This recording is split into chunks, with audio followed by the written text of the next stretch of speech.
Here from Dr. Carol Roche. Perhaps we might mention her, Jay. Would you like to tell our audience about Carol? Oh yeah, she's fantastic. So she does a seminar series on Instagram that's really worthy. I have to pull up. Let me pull up her Instagram handle for that too, because she promoted our. Do you have it there, Dr. Sundaram? State of the Art Academy.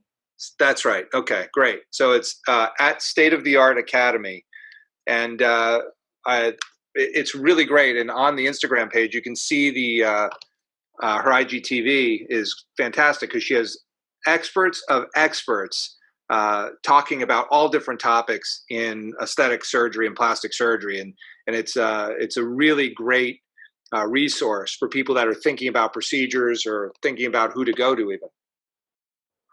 Yes, and she gets into some really academic topics as well.